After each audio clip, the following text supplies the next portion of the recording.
ఈ రోజే సంకటహర చతుర్థి. వినాయకుడికి ఎంతో విశేషమైనటువంటి రోజు. అలాగే స్వామివారికి ఎంతో ప్రీతికరమైన రోజు. స్వామి అనుగ్రహాన్ని పొందాలి అంటే ఈ కథను తప్పకుండా వినాలి. ఈ కథను విని స్వామివారి అనుగ్రహాన్ని పొందుదాం. స్వామి పూజలో ఏది లేకపోయినా కానీ గరిక ఉంటే చాలు, స్వామి సంతృప్తి చెందుతాడు. పూర్వం దక్షిణ దేశంలో అవంతి అనే ఒక నగరం ఉండేది. దానిని సులభుడు అనేటువంటి ఒక రాజు పరిపాలించేవాడు. సకల సద్గుణవంతుడు ఆ రాజు. అలాగే గొప్ప దానశీలి, భక్తిపరుడు ఆ మహారాజు. ప్రతినిత్యం కూడా గణపతిని ఆరాధిస్తూ ఉండేవాడు. అతని భార్య పేరు సుమిత్ర. మహాపతివ్రత, భర్తకు అన్ని విషయాల్లోనూ సహకరిస్తూ ఉండేటువంటి గొప్ప ఉత్తమమైనటువంటి ఇల్లాలు. ప్రతినిత్యం కూడా భగవంతుని యొక్క పూజలు చేసుకుంటూ ఆ దంపతులు ఎప్పుడూ కూడా సంతోషంగా ఉండేవారు. సులభుడు ఒకనాడు తన భార్యతో కలిసి పురాణ శ్రవణం చేస్తూ ఉంటాడు. ఆ సమయంలో బాగా చిరిగిపోయినటువంటి మాసిక వస్త్రాలతో మధుసూదనుడు అనేటువంటి ఒక పేద బ్రాహ్మణుడు అక్కడికి వచ్చి భిక్షాన్ని అర్థిస్తాడు. ఆ రాజు అతని యొక్క వాలకాన్ని చూసి గట్టిగా నవ్వి అవమానిస్తాడు. ఆ విప్రుడు ఆగ్రహించి, రాజా, నీవు ధర్మోత్తము నిండిపోయి ఉన్నావు. నేను భిక్షాటనకు వస్తే నన్ను చూసి దారుణంగా పరిహాసించినావు కాదు, కాబట్టి నీవు నాగలి కట్టబడినటువంటి ఎద్దులకు నిరంతరం కూడా భూమిని దున్నుతూ బాధను అనుభవించుగాక అంటూ శపిస్తాడు. అది విన్నటువంటి మహాపతివ్రత అయినటువంటి ఆ సులభుని భార్య సుభద్ర ఎంతో కోపం తెచ్చుకుని, ఓ విప్రుడా, ఇంత చిన్న తప్పుకు అంత ఆవేశంతో మహారాజు అని కూడా చూడకుండా నా భర్తను ఈ విధంగా శపించావా? అందుకుగాను నీవు కూడా యుక్తాయుక్త విచక్షణ తెలియనటువంటి కంచరగాడిద అయిపోనుగాక అంటూ తిరిగి శపిస్తుంది. ఇక దానికి మరింత ఆగ్రహం కలుగుతుంది. మహారాణి, నన్ను విప్రుడని కూడా చూడకుండా శపించావు కదూ, నీవు చండాలుగా మారి కటిక దరిద్రాన్ని అనుభవిస్తావు. తినకూడనవన్నీ కూడా తింటూ దౌర్భాగ్యమైనటువంటి జీవితాన్ని గడుపునుగాక అంటూ ఆ రాజపత్రి సుభద్రను శపిస్తాడు. ఆ బ్రాహ్మణుడు ఆ విధంగా ఆ ముగ్గురు కూడా పరస్పరం సహకరించుకుని వారి వారి శరీరాలను వదిలేస్తారు. ఇక ఈ సులభ మహారాజు నాగలి కట్టబడినటువంటి ఎద్దుగా మారిపోగా మధుసూనుడు అనేటువంటి బ్రాహ్మణుడు కంచర గాడిదగా మారిపోతాడు. రాజపత్ని సుభద్ర దరిద్రం అనుభవించేటువంటి ఒక చండాల స్త్రీగా మారిపోతుంది. ఒకనాడు చండాల స్త్రీగా మారినటువంటి సుభద్ర ఆహారం కోసం తాను నివసించే గ్రామానికి దక్షిణం వైపు ఉన్నటువంటి ప్రదేశానికి వెళ్తుంది. అక్కడ దారిలో ఆమెకు ఒక దివ్యమైనటువంటి ఆలయం కనిపిస్తుంది. అది మహిమాన్వితమైనటువంటి గణపతి మందిరం. ఆమె నెమ్మదిగా ఆలయ ప్రాంగణానికి చేరుకుంటుంది. ఆలయానికి సమీపంలో ఒక గ్రామం కూడా ఉంటుంది. చండాలి అయినటువంటి ఆ స్త్రీ అక్కడే నివాసాన్ని ఏర్పరుచుకుంటుంది. ఆ మందిరానికి ఎంతో మంది మునులు, యోగులు, భక్తులు వచ్చి స్వామివారిని దర్శించి తిరిగి వెళుతూ ఉండేవారు. అలా కాలక్రమంలో ఒకనాడు ఆ గ్రామంలో ఉన్నటువంటి ప్రజలందరూ కూడా ప్రతి ఇంట్లోనూ చిన్న చిన్న గణపతి మందిరాలు నిర్మించి ప్రార్థివ గణపతిని అందులో స్థాపించి స్వామిని చక్కగా భక్తి శ్రద్ధలతో పూజింపసాగారు. ఉన్నట్టుండి ఆ రోజు ప్రళయ భీకరంగా గాలిలో కూడినటువంటి వర్షం ప్రారంభం అవుతుంది. ఆ వర్షం దాటికి తట్టుకోలేక గ్రామంలో ఉన్నటువంటి ఇళ్లకు వెళ్లి ఆశ్రయం కోరింది. ఆ చండాల స్త్రీ అయితే ఎవరూ కూడా ఆమె యొక్క రూపాన్ని చూసి ఆమెకు ఆశ్రయం ఇవ్వలేదు. ఏ ఇంటికి వెళ్ళినా కూడా అందరూ ఆమెను తిరస్కరించేవారు. ఇక ఆ చండాల స్త్రీ చాలా బాధపడుతూ ఆ బాధను తట్టుకోలేక గణపతి ఆలయ ప్రాంగణానికి చేరుకుంటుంది. అక్కడ వాన కురవనటువంటి ప్రదేశాన్ని చూసి ఆ పక్కనే ఉన్నటువంటి గడ్డితో చలిమంట వేసుకుంటుంది. ఆమె అలా చలిమంట కాచుకుంటుండగా ఆ మంటలో నుండి కాళీ గడ్డి పరక వెళ్లి ఆలయంలో ఉన్నటువంటి గజనానుడు పాదాల మీద పడుతుంది. అయితే ఆశ్చర్యకరంగా అదే సమయానికి కంచెర గాడిదగా చెప్పబడినటువంటి మధుసూదనుడు గాడిద రూపంలో వానకు చలికి తట్టుకోలేక అదే ఆలయ ప్రాంగణంలోకి వస్తాడు. అదే విధంగా ఎద్దుగా శపించబడినటువంటి సులభుడు కూడా ఎద్దు రూపంలో అక్కడికి వస్తాడు. ఇక ఎద్దు అలాగే గాడిద చలిమంట కోసమై ఆ చండాల స్త్రీ పోగు చేసినటువంటి గరిక మూట మీద పడి తినడం ప్రారంభిస్తాయి. గడ్డిని తినడంలో అవి ఒకదానితో ఒకటి పోటీ పడుతుంటాయి. ఆ క్రమంలో వాటి మూతులకు అంటుకున్నటువంటి గరుకులు కొన్ని ఎగిరి వెళ్లి గణపతి యొక్క పాదాల మీద పడతాయి. చలి కాచుకుంటూ ఉన్నటువంటి ఆ చండాలి స్త్రీకి కోపం వస్తుంది. తాను సేకరించినటువంటి గరికను తినేస్తూ ఉన్నటువంటి వాటి మీద ఎంతో కోపం వచ్చి అక్కడే ఉన్నటువంటి కర్రతో చావగొడుతుంది. తర్వాత ఆకలికి తట్టుకోలేక అక్కడ భక్తులకు వారికి పంచడానికి సిద్ధంగా ఉంచినటువంటి ప్రసాదాన్ని అంతా కూడా తినేస్తుంది. వాన వెలుస్తుంది. దాంతో లోపలికి వచ్చినటువంటి భక్తులు, పూజారులు ఆ గుడిని అపవిత్రం చేసినటువంటి గాడిదను, ఎద్దును, ఆ చండాల స్త్రీని చూస్తారు. వారికి కోపం వచ్చి ఆ ముగ్గురిని కూడా కర్రలతో బాదుతూ వెంబడిస్తారు. వారి దెబ్బలకు తట్టుకోలేక ఆ గాడిద, ఎద్దు, ఆ చండాల స్త్రీ, ఆ ముగ్గురు కూడా గుడి చుట్టూ పరిగెత్తడం ప్రారంభిస్తారు. అయినా కూడా ఆ భక్తులు మాత్రం వారిని వదిలిపెట్టలేదు. వారి కొట్టిన దెబ్బలు తట్టుకోలేక ఆ ముగ్గురు కూడా భీకరంగా ఆక్రందనలు చేస్తూ గుడి బయటకు వచ్చి మరణిస్తారు. పైనుండి గణపతి వీరు పడేటువంటి బాధలన్నీ కూడా గమనిస్తూ ఉంటాడు. ఆయన వారి మీద జాలి కలుగుతుంది. తనలో తాను ఇలా అనుకుంటాడు, శాపగ్రస్తులైనటువంటి ఈ ముగ్గురు కూడా ఇంతకు ముందే గరిక ద్వారా తెలియకుండా నా పాదాలను రచించారు కదా, అది నాకిష్టమైన భాద్రపద శుద్ధ చవితి నాడు చేశారు. అలాగే నా గుడి చుట్టూ కూడా వారు ప్రదక్షిణ కూడా చేశారు. మీరు ఎలాగైనా కూడా అనుగ్రహిస్తే తప్పకుండా వారికి ముక్తి అయితే ప్రసాదించాలని చెప్పి గణపతి మనసులో అనుకుంటాడు. అలా అనుకున్నటువంటి గణపతి ప్రాణాలు కోల్పోయినటువంటి ఆ ముగ్గురిని కూడా దివ్య దేహాలను ప్రసాదిస్తాడు. వెంటనే వారిని తీసుకుని వెళ్లడానికి వినాయక లోకం నుండి ఒక దివ్య విమానం దూతలతో అక్కడికి వచ్చి వారి ముందుకు వస్తుంది. ఆ యొక్క దివ్య దృశ్యాన్ని అక్కడే చూసిన జనులందరూ, కొందరు యోగులు, తపస్సంపన్నులు చూస్తారు. వారు గణపతి దూతల దగ్గరకు వచ్చి, అయ్యా, ఈ ఎద్దుకి, గాడిదకి, ఆ చండాల స్త్రీకి దివ్యదేహాలు ఎలా వచ్చాయి? ఎంతో కాలం నుండి గణపతిని ఆరాధిస్తూ ఉన్నటువంటి మాకు లభించినటువంటి అనుగ్రహం వీరికి ఎలా లభించింది? మేమంతా కూడా చాలా కాలంగా నిరాహారమై తీవ్రమైనటువంటి తపస్సు చేస్తూ ఉన్నాం. మరి మాకు ఎప్పుడూ కూడా ఆ యొక్క గజాననుడు కరుణ లభించలేదు. ఎప్పుడు లభిస్తుంది అంటూ ప్రార్థిస్తారు. అప్పుడు ఆ గణపతి దూతలు వారితో ఈ విధంగా చెప్పడం ప్రారంభిస్తారు. యోగులారా, గజాననుడి యొక్క మహిమలను వర్ణించడం వైకుంఠంలో ఉన్నటువంటి ఆదిశేషుడికి కూడా సాధ్యం కాని పని. నిత్యము కూడా సమస్త దేవతలను ఏ ఒక్క వేద మంత్రాలతో ఎవరైతే స్తుతిస్తూ ఉంటారో అలాంటి గణపతిని వర్ణించడం ఎవరికి సాధ్యం కాని పని. అలాంటి గణపతికి అత్యంత ప్రీతిపాత్రమైనది దూరం. ఈ దూరాన్ని స్వామికి సమర్పిస్తే కలిగేటటువంటి వచ్చే ఫలితం అనంతం. అది ఎన్నో దానాలతోనూ, వ్రతాలతోనూ, తపస్సులతోనూ పొందిన ఫలాల కన్నా కూడా ఎంతో గొప్పది. దీని గురించి ప్రాచీన కథ ఉంది, దాని గురించి చెబుతాను వినండి అంటూ ఆ గణపతి దూతలు ఈ విధంగా చెప్పడం ప్రారంభిస్తారు. పూర్వం ఒకప్పుడు నారద మహర్షి ఇంద్రలోకానికి వెళ్ళగా ఇంద్రుడు ఆయన్ను సముచితంగా సత్కరించి ఆద్యపాద్యాలు సమర్పించి సుఖాసనను చేస్తారు. నారదుడు ప్రశాంతంగా కూర్చున్న తర్వాత ఆయనతో, మహర్షి, గణనాథుడికి దూరాలు అంటే ఎందుకంత ప్రీతి?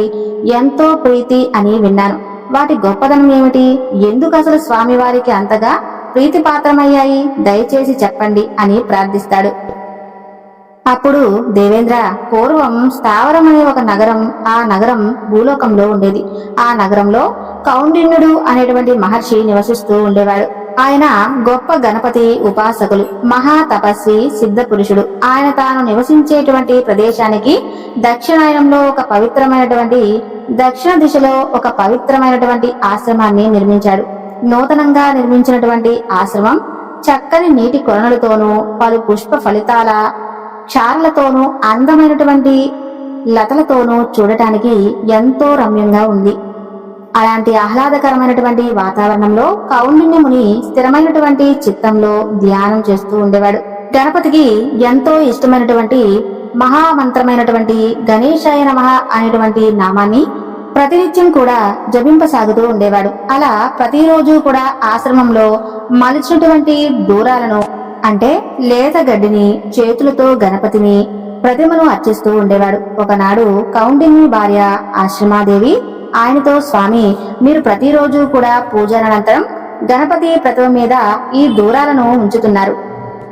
వాటితోనే స్వామిని పూజిస్తున్నారు. కేవలం ఈ గడ్డి పరకకే గణేశుడు సంతోషిస్తాడా? వీటిని సమర్పించడంలో ఉన్నటువంటి రహస్యం ఏమిటి? దయచేసి నాకు చెప్పండి అని కోరింది. అప్పుడు కౌండిన్యుడు చిరునవ్వుతో ఇలా చెబుతాడు.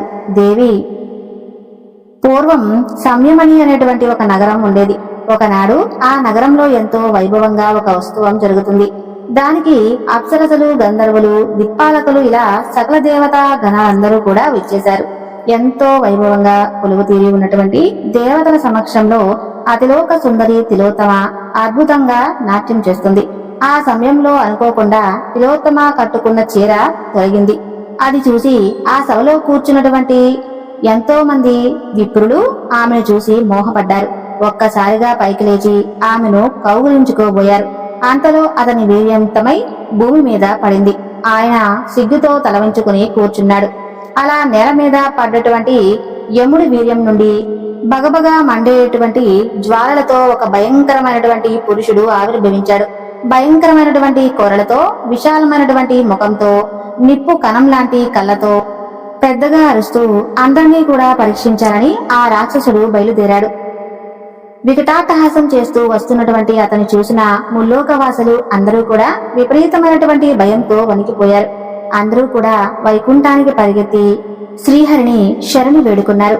ఆయన ఆ పని తన వల్ల కాదని, ఆ రాక్షసుడి బారి నుండి కాపాడగలిగేది కేవలం గణపతి మాత్రమే అని చెప్పి ఆయన్ను శరణి వేడుకోమని పంపించాడు. అప్పుడు దేవతలందరూ కూడా తిరిగి గణేశ లోకానికి వెళ్లి ఆయన్ను భక్తితో స్తుతిస్తారు. సమస్త విజ్ఞానమును హరించేవాడు, సమస్త విజ్ఞాన స్వరూపుడు యొక్క సర్వానికి కూడా సాక్షిభూతుడు, సర్వం స్వరూపుడు, కరుణా సముద్రుడు, జగత్తును పరిపాలించేవాడు, పూర్ణమైనటువంటి తపస్వరూపుడు, సర్వ సంహారకుడు, వేదాంగాలను తెలిసినటువంటి వేద స్వరూపుడైన ఓ గణేశ, దయస్వరూప వరప్రదాయక, నీకు భక్తితో నమస్కారం. స్వామి, నీకన్నా మాకు వేరే దిక్కు లేదు. నీవు తప్ప మమ్మల్ని ఎవరూ కూడా రక్షించలేరు. ఉన్నట్టుండి అకాల మృత్యువు మాపై దాపరించింది. ఆ రాక్షసుడు బ్రహ్మను చంపాలని చూస్తున్నాడు. ప్రభుదేవా, మమ్మల్ని అందరినీ కూడా ఈ యొక్క మృత్యు భయం నుండి కాపాడు. నీ పాదాలను శరణు వేడుకుంటున్నామంటూ దీనాతి దీనంగా ప్రార్థిస్తారు. దేవత ప్రార్థన విన్నటువంటి గణపతి వెంటనే వారికి బాలగణపతి రూపంలో సాక్షాత్కరిస్తాడు. దేవతలారా, భయపడకండి, మీ అందరికీ కూడా నేను అభ్యర్థిస్తున్నాను అంటూ వారికి ధైర్యం చెబుతాడు. అలా దేవతలందరూ కూడా బాలగణపతిని చూసి ఎంతో భక్తి ప్రపత్తులతో ఆయనకు సాష్టాంగ నమస్కారం చేస్తారు. గజానన, నీ యొక్క బాలుని రూపం ఏమిటయ్యా? మేము ఎంతవరకు ఇలాంటి అవతారాన్ని అస్సలు దర్శించలేదు. ఇంత అందమైనటువంటి బాలుడి రూపంలో ఎందుకు అవతరించావు? స్వామి, మహాభయంకర రూపంతో ఉన్నటువంటి ఆ రాక్షసుడు మమ్మలను భయపెడుతూ ఉంటే నీవేమో చిన్న పిల్లాడి రూపంలో వచ్చావేమిటి? అయ్యో, నిన్నే నమ్ముకున్నామే, ఇంత చిన్న రూపంలో మమ్మల్ని ఎలా కాపాడుతావు స్వామి అంటూ ఎంతో ఆందోళన పడతారు. అప్పుడు వారి భయాన్ని చూసి చిన్నగా నవ్వుకుని బాలగణపతి వారితో, దేవతలారా, నేను కావాలనే ఈ విధంగా బాలగణపతి రూపాన్ని ధరించి వచ్చాను. మీరు చూస్తూ ఉండండి, మీ కార్యాన్ని నేను తప్పకుండా నెరవేరుస్తాను. ముందు మీరంతా వెళ్లి ఆ రాక్షసుని ఇక్కడకు వచ్చేలాగా ప్రేరేపించండి. తర్వాత జరగాల్సింది నేను చూసుకుంటాను అని పలుకుతాడు. ఆ విధంగా గణపతి మాటలు విన్నప్పటికీ కూడా దేవతల్లో కొందరికి ధైర్యం లేదు. ఆ రాక్షసులను చూస్తే పర్వతంలా ఉన్నాడు, ఈయనేమో పసిపాలుడి రూపంలో కనిపిస్తున్నాడు. అసలు ఎలా వాడిని సంహరిస్తాడు, మనల్ని ఎలా రక్షిస్తాడు అంటూ సందేహిస్తారు. అంతలోనే దిక్కులు పిక్కటిల్లేలా అరుస్తూ కాలుడు స్వరూపుడే మహారాక్షసుడు వారి ముందు ప్రత్యక్షమవుతాడు. వారిని చూసి దేవతలందరూ కూడా హాహాకారాలు చేస్తూ తలో దిక్కు పరిగెత్తారు. దేవతలతో పాటుగా మునులు, మహర్షులు కూడా పరిగెడుతూ ఉంటారు. అది చూసినటువంటి ఆ రాక్షసుడు వారిని పట్టుకోవాలని వెంబడిస్తూ ఉంటాడు. వెంటనే బాల రూపంలో ఉన్నటువంటి గణపతి అతని దారికి అడ్డుగా నిలుస్తాడు. పిల్లవాడి రూపంలో నిలిచినటువంటి గణపతిని చూసి ఆ యొక్క కోరాల రాక్షసుడు ఆశ్చర్యపోతాడు. అంతలోనే తన దారికి అడ్డుగా ఎంతో ధైర్యంగా నుంచున్నందుకు అతనికి విపరీతమైనటువంటి ఆగ్రహం వస్తుంది. ఒక్కసారిగా తన పాదాలతో భూమిని చీలుస్తాడు. ఆ చర్యకు భూమి గడగడ వణికిపోతుంది. వెంటనే భీకరంగా అరుస్తాడు. ఆ ధ్వనికి పర్వతాలు కూడా వణికిపోతాయి. సముద్రాలు అయితే పొంగి ప్రవహిస్తుంటాయి. ఒక్కసారిగా ప్రచండంగా గాలి వేస్తుంది. మహా వృక్షాలు సైతం నేల కొరుగుతాయి. ఇంత జరుగుతున్నా కూడా బాలగణపతి మాత్రం ఏమాత్రం చలించలేదు. అలాగే స్థిరంగా నిలబడి తన యొక్క చిన్న చిన్న చేతులతో మహాబలవంతుడైన ఆ యొక్క కాలుణ్ణి చూసి ఒక్కసారిగా అవలీలుగా పైకి లేపి అందరూ చూస్తుండగా అమాంతం మింగేస్తాడు. ఆ అద్భుతాన్ని చూసినటువంటి దేవతలందరూ కూడా శోభానాలు చేస్తారు. బాలగణపతికి నమస్కరిస్తారు. ఆ విధంగా బాలగణపతి ఉదరంలోకి చేరినటువంటి ఆ రాక్షసుడు లోపలే దగ్ధమైపోతాడు. దాంతో బాలగణపతి శరీరమంతా కూడా విపరీతమైనటువంటి వేడెక్కిపోతుంది. ఆ విషయం తెలుసుకున్నటువంటి దేవేంద్రుడు చల్లదనం కోసమై స్వామివారికి చంద్రకళను బహూకరించి ఇవ్వగా ఆయన దాన్ని వెంటనే తన యొక్క నుదుటి మీద ధరిస్తాడు. దానితో పాలచంద్రుడిలా కీర్తింపబడ్డాడు. తరువాత శ్రీహరి పరమకోమలమైనటువంటి చల్లని పద్మాలను సమర్పిస్తాడు. అవి స్వీకరించినట్లు గణపతి పద్మహతుడయ్యాడు. తర్వాత వరుణదేవుడు వచ్చి అమృత జలంతో స్వామిని తడుపుతాడు. శంకరుడు వచ్చి శేషుణ్ణి బహుకరించగా స్వామి దానిని తన నడుముకు చుట్టుకొని వ్యాధి బదిలీ అయ్యాడు. అలా గణపతికి తన యొక్క తాపం మాత్రం చల్లారలేదు. విపరీతమైనటువంటి వేడి ఉంటుంది. ఆ సమయంలో సమస్త లోకాలలో ఉన్నటువంటి 8,000 మంది మునీశ్వరులు అందరూ కూడా మహర్షులు తపస్సులు ముకుమ్మడిగా వచ్చి ఒక్కొక్కరు 21 దూరాలు చొప్పున స్వామివారికి భక్తిగా సమర్పిస్తారు. ఆ విధంగా గణపతి వాటన్నిటినీ కూడా ఒంటి మీద తీసుకుని ధరిస్తాడు. దాంతో ఆయన యొక్క శరీరం తాపం అంతా కూడా పూర్తిగా చల్లారుతుంది. ఆ విధంగా దేనితోనూ చల్లారినటువంటి గణేశుడి యొక్క శరీర తాపం కేవలం దూరాల వలన చల్లబడటంతో ఆ యొక్క దేవతలు అందరూ కూడా నాటి నుండి గణేశుని దూరాలతో పూజించడం మొదలు పెట్టారు. వారి పూజలతో సంతృప్తి చెందాడు కాబట్టి ప్రియమైన దేవతలారా, మీరు సమర్పించినటువంటి దూరాలు నా శరీర తాపాన్ని పోగొట్టి నాకు ఎంతో హాయిని చేకూర్చాయి. కాబట్టి ఇవంటే నాకెంతో ఇష్టం. మీరు నా పూజ కోసం సేకరించినటువంటి పదార్థాలలో దూరాలు తప్పకుండా ఉండాలి. అసలు ఇవి లేకుండా చేసే పూజను నేను ఎట్టి పరిస్థితుల్లోనూ స్వీకరించను. ఉదయకాలంలో నా పూజ చేస్తే భక్తులు 21 లేదా కనీసం 1 దూరమైనా సరే నాకు సమర్పిస్తే నేను ఎంతో ప్రీతి చెందుతాను. అదే నాకు ఎంతో సంతోషకరం. వారు చేసేటువంటి పూజ అనంతమైన శుభ ఫలితాన్ని ఇస్తుంది అంటూ అందరినీ కూడా ఆశీర్వదించి అంతర్ధానమవుతాడు బాలగణపతి. అలా గజాననుడు మహారాక్షసుని సంహరించినటువంటి ఆ ప్రదేశంలో దేవతలందరూ కూడా కలిసి ఒక గణపతి ఆలయాన్ని నిర్మించారు. అందులో స్వామివారి ప్రతిమను స్థాపించి విజ్ఞాన గణపతి అనేటువంటి పేరు పెట్టారు.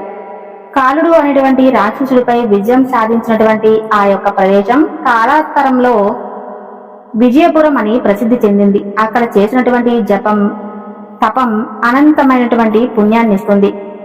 ఓ ఆశ్రమ మునులారా, మీరు కోరిన విధంగా దూరా మహత్యం గురించి నేను చెప్పడం జరిగింది. ఇది విన్నవారికి ఎంతో పుణ్యం లభిస్తుందని చెప్పి అనుసంధానం కోసం సమీపంలో ఉన్న నదీ తీరానికి వెళ్లిపోయాడు కౌండిన్యముని మహర్షి. ఇక నదీ తీరం నుండి అనుసంధానాన్ని ముగించుకుని ఆశ్రమానికి చేరుకుంటాడు కౌండిన్యుడు.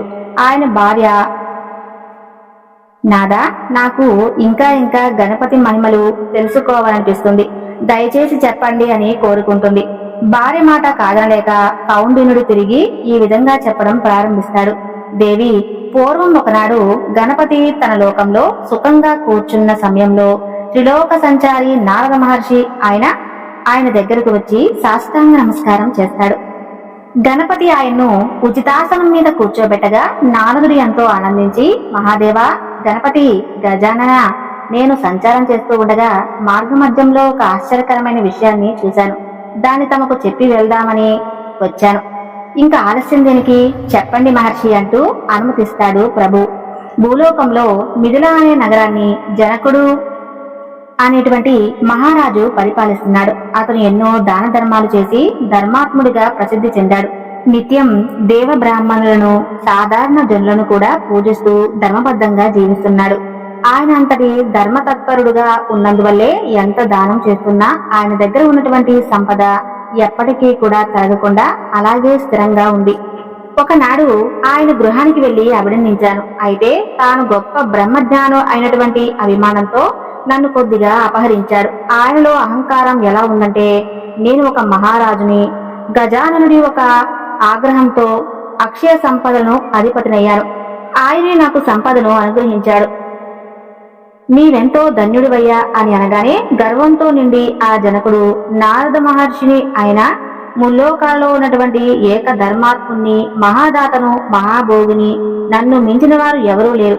నా యొక్క సర్వం మొత్తం కూడా నా ప్రమేయంతోనే జరిగినవి. ఎందుకంటే నా దగ్గర ఎంతో గొప్పదైనటువంటి బ్రహ్మజ్ఞానం ఉంది. అందుకే ఈ అన్నిటికీ కూడా కర్త, కర్మ, క్రియ అన్నీ నేనే అన్నాడు. ఆ మాటలు విని నాకు కోపం వచ్చింది. జనకరాజా, నీ మాటలు తప్పు. నువ్వు ఎంతో బ్రహ్మజ్ఞాని అయి ఉండొచ్చు, అందరికన్నా గొప్పవాడి కావచ్చు. అయితే నీవి అందరికన్నా కూడా గొప్పవాడు అనేటువంటి భావం నీలో ఉండటం మంచిది కాదు. అహంకారానికి తగదు. సృష్టి స్థితి లయాకారకుడు గణపతి ఆయన తప్ప మరెవరూ కూడా లోకంలో సర్వజ్ఞులు కాలేరు అని గొప్ప కార్యాలు కేవలం నేనొక్కడనే చేస్తున్నానని, నాకు సాటి మరొకరు లేరని చెప్పి అవమానించాడు. ఆ విషయాన్ని నీకు చెబుదామని వచ్చాను ప్రభు అంటూ నారదుడు వినాయకుడి దగ్గర నుంచి వీడ్కోలు తీసుకుని వెళ్లిపోతాడు. ఆ విధంగా జనకుడి గురించి నారదుడు చెప్పి వెళ్లిపోయాక గణపతుడికి జనకుని పరీక్షించాలనుకుని భూలోకానికి వెళ్తాడు. ఒళ్లంతా కురుపులతో రక్తం కారుతూ బాగా చిరిగిపోయిన వస్త్రాలను ధరించి ఒక కురిపి అయినటువంటి పేద బ్రాహ్మణుడి వేషంలో నెమ్మదిగా జనకుడు ఆ ఊరి దగ్గరకు వస్తాడు. అక్కడ ద్వారపాలకులతో, అయ్యా, మీరు లోపలికి వెళ్లి ఒక పేద బ్రాహ్మణుడు ఎంతో ఆకలితో వచ్చాడని మీ రాజుకు చెప్పండి అంటూ అర్థిస్తాడు. వెంటనే వాళ్ళు ఒక ద్వారపాలకుడు లోపలికి వెళ్లి జనకరాజుతో ఆ విషయం గురించి చెబుతాడు. జనకుడు వెంటనే ఆ బ్రాహ్మణుడిని లోపలికి తీసుకురమ్మని చెబుతాడు. రుద్ర రూపంలో ఉన్నటువంటి గణపతి లోపలికి వెళ్తాడు. దూరం నుండే ఒళ్లంతా కురుపులతో దుర్వాసన వెదజల్లుతూ వస్తున్నటువంటి ఆ విప్రుణ్ణి చూసి, ఆహా, ఎవరు ఇతను? నన్ను పరీక్షిద్దామని వచ్చినట్టున్నారు. ఆ పరమేశ్వరుడు రూపంలో వచ్చాడేమో. ఏదేమైనా సరే అతని ఆకలి తీర్చి సంతృప్తి పరచాలి అనుకుంటాడు జనకుడు. అలా వృద్ధుడు జనకుడి దగ్గరకు వచ్చి, జనక, రాజేంద్ర ఎంతో ధర్మాత్ముడివి అంట, దానశీలివి అని విన్నాను. ఎంతో కాలంగా తీవ్రమైనటువంటి ఆకలితో బాధపడుతున్నాను. దయచేసి నా కడుపు నింపు. నీకు 100 యాగాలు చేసినంత పుణ్యం వస్తుంది అంటాడు. జనకుడు వెంటనే పరిచారకుల్ని పిలిచి ఆ వృద్ధుడికి కావలసినంత భోజనం పెట్టి పంపించాలని చెప్పి ఆశ్రమిస్తాడు.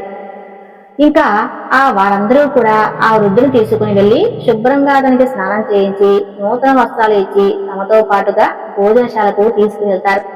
పనిచేసే వారిని పిలిచి అన్ని రకాల ఆహార పదార్థాలను ఏర్పాటు చేస్తారు. ఆ వృద్ధుడు వాటిని కూడా కేవలం 1 నిమిషంలోనే ఆరగించేస్తాడు. బాగా ఆకలిగా ఉన్నాడు. కావాలనుకొని తిరిగి పెద్ద అన్నపురాశిని ఆహార పదార్థాలను పెట్టేశారు. వాటిని కూడా ఆ ముద్దగా చేసుకుని తినేస్తాడు. ఆ విధంగా 10,000 మందికి సరిపడా ఆహార పదార్థాలన్నీ కూడా తినేటటువంటి ఆ వృద్ధుడు ఇంకా ఇంకా కావాలి అని అడుగుతాడు.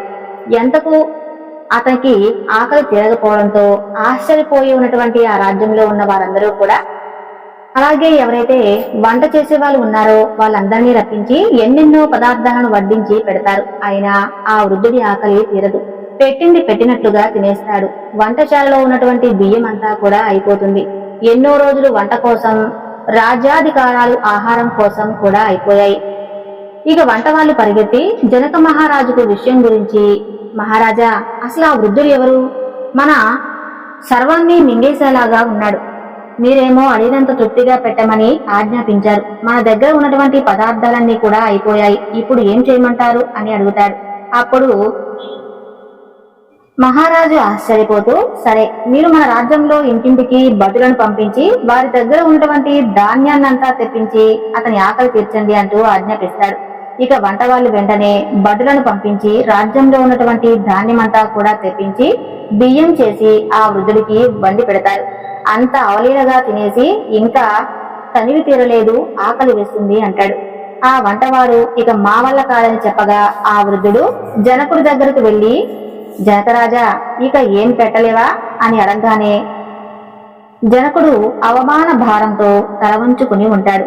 సరే, వస్తాలే అంటూ ఆ వృద్ధుడు రాజమందిరం విడిచి నగరంలోకి వస్తాడు.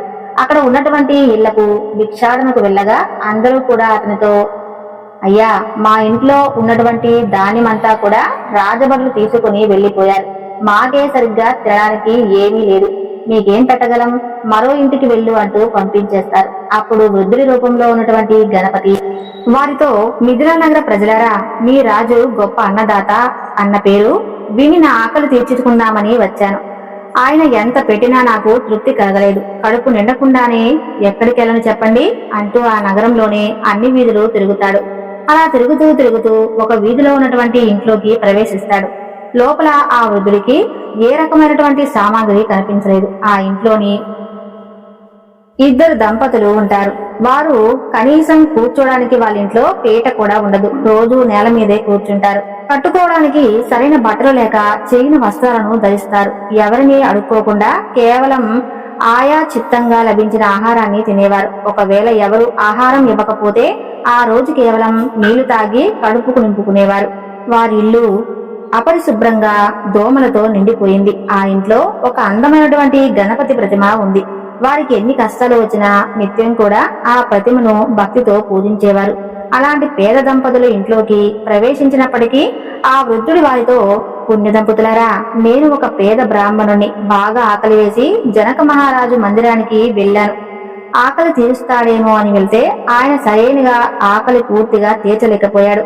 అందుకే తృప్తిగా తినడానికి ఇలా అన్ని వీధులు తిరుగుతూ మీ ఇంటికి వచ్చాను. ఇంట్లో ఏదైనా ఉంటే పెట్టండి అంటాడు. ఆ మాటలు విని ఆ వేద దంపతులు ఆశ్చర్యపోతారు. తమరు సాక్షాత్తు జనక మహారాజే మిమ్మల్ని తృప్తిపరచలేకపోయాడంటే కటిక దరిద్రులమైనటువంటి మేమెంత?